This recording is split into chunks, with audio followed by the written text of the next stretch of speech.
জনগণনায় আপনি যদি ভুল তথ্য দিয়ে থাকেন তাহলে আপনার শাস্তি হতে পারে। কিসের শাস্তি হবে এবং কারা এর শাস্তি দিতে পারে সেটা আজকের ভিডিওতে জানাবো। আপনারা অনেকেই 15 আগস্টের মধ্যে অনলাইনে ফর্ম ফিল আপ করেছেন, কিন্তু ইচ্ছাকৃতভাবে আপনারা ভুল তথ্য দিয়েছেন অথবা অনিচ্ছাকৃতভাবেও ভুল তথ্য হয়ে গেছে। এই ভুল তথ্যের জন্য আপনাদের শাস্তি হতে পারে। কিসের শাস্তি সেটা আজকের ভিডিওতে জানাবো।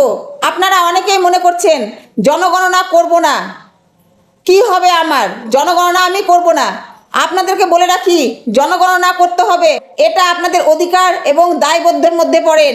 আপনারা যদি জনগণনা না করেন অথবা ভুল তথ্য দিয়ে থাকেন তাহলে আপনাদের শাস্তি হতে পারে, সেটাও আইন মেনে। আপনারা হয়তো ভাবছেন জনগণনা করব না বা আমাদের বাড়ির ইনফরমেশন দিব না। আজকের তারিখে এই সমস্ত ভাবনা একেবারেই ভুল।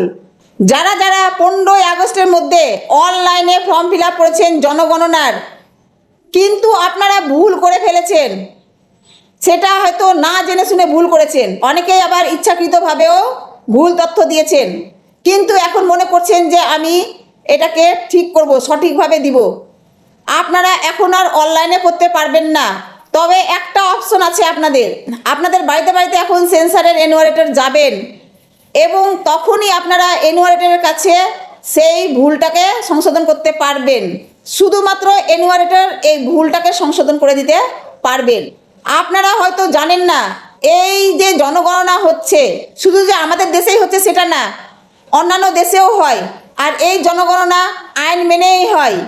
এই জনগণনা 1947 সালে স্বাধীনতা হওয়ার পরে 1948 সালে এই জনগণনা প্রণয়ন হয় এবং সেটা 1990 সালে সংশোধন হয়। আমাদের যে জনগণনা হচ্ছে, এই জনগণনা এখন এটা প্রথম পর্যায়ের হচ্ছে। প্রথম পর্যায়ে সবাই জানেন এই জনগণনাতে কি প্রশ্ন করা হবে। জনগণনার দ্বিতীয় পর্যায় শুরু হয়ে যাবে 2027 সালে ফেব্রুয়ারি মাস থেকে, এবং দ্বিতীয় পর্যায়ে আপনাদের এই জনগণনায় যা জিজ্ঞাসা করা হবে, আপনার বাড়িতে কয়জন ফিমেল আছে, কয়জন মেল আছে, কয়টা শিশু আছে, কোন স্কুলে পড়ে, এরকম ধরনের প্রশ্ন সেই সময় জিজ্ঞেস করা হবে। এখন যেটা প্রথম পর্যায়ের জনগণনা হচ্ছে, আপনারা সবাই জানেন কি জিজ্ঞাসা করবে। 33টা প্রশ্ন জিজ্ঞাসা করবে, সেটা হচ্ছে বাড়ির ধরন। আপনারা যদি ভুল তথ্য দিয়ে দেন সেক্ষেত্রে আপনাদের শাস্তি হবে। এনুমারেটর আপনাকে শাস্তি দিতে পারে। আপনারা অনলাইনে অনেকেই ভুল তথ্য দিয়ে দিয়েছেন। আপনাদের বাড়িতে যখন সেন্সার যাবে এবং সেখানে গিয়ে যদি দেখে আপনারা একেবারে ভুল তথ্য দিয়ে দিয়েছেন, তাহলে সেক্ষেত্রে এনুমারেটর আপনাদের শাস্তি দিতে পারে। তাদের অধিকার আছে, তাদের ক্ষমতা দেওয়া হয়েছে আপনাকে শাস্তি দেওয়ার। কোনো তথ্য একেবারে ভুল দিয়ে থাকেন তাহলে এনুমারেটর আপনাকে শাস্তি দিতে পারে।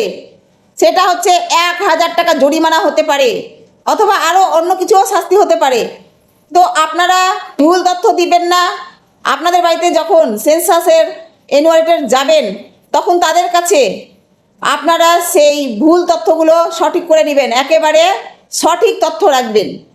আপনারা এই জনগণনায় সঠিক তথ্য দিয়ে জনগণনার সহযোগিতা করবেন, এটা আপনাদের অধিকার এবং দায়বদ্ধ। এই যে জনগণনা হচ্ছে আমাদের দেশের ভালোর জন্যই হচ্ছে। আমাদের দেশ কিভাবে আগে বাড়বে, আমাদের দেশের মানুষজন কতটা অর্থনৈতিকভাবে সচ্ছল, কতটা পিছিয়ে আছে, সেটা এই জনগণনার মাধ্যমে বুঝতে পারবে। এবং এই জনগণনার মাধ্যমে নতুন কিছু প্রকল্প অথবা দেশটাকে আরও কিভাবে এগোনো যায়, কিভাবে অর্থনৈতিক সচ্ছলতা করা যায়, সেটা এই জনগণনার উপর নির্ভর করে। সেই জন্য আপনারা এই জনগণনায় অবশ্যই সহযোগিতা করবেন সঠিক তথ্য দিয়ে। আপনারা আধার কার্ডে বা ভোট কার্ডে যা নাম আছে সেই নামটা সঠিকভাবে বলবেন, একেবারে স্পেলিং ঠিকভাবে বলবেন, যেন বানানটা একেবারে ভুল না থাকে, আধার কার্ডের সঙ্গে এবং ভোট কার্ডের সঙ্গে মিল থাকে। আপনারা সঠিকভাবে সঠিক তথ্য দিয়ে জনগণনা করবেন। এইরকমই ইনফরমেশন ভিডিও আবারও চলে আসবে। আপনারা যারা এইরকম ইনফরমেশন ভিডিও চান অবশ্যই ইউটিউবে দেখে থাকলে সাবস্ক্রাইব করবেন এবং বেল আইকনটা অন করে রাখবেন। আর ফেসবুকে দেখে থাকলে অবশ্যই আপনারা ফলো করবেন। আর এই ভিডিওটা সব জায়গায় ছড়িয়ে দিন, অবশ্যই শেয়ার করবেন। এরপরেও দ্বিতীয় পর্যায়ের জনগণনা শুরু হয়ে যাবে 2027 সালে ফেব্রুয়ারি মাসে। অবশ্যই আপনারা জনগণনা করবেন সঠিক তথ্য দিয়ে।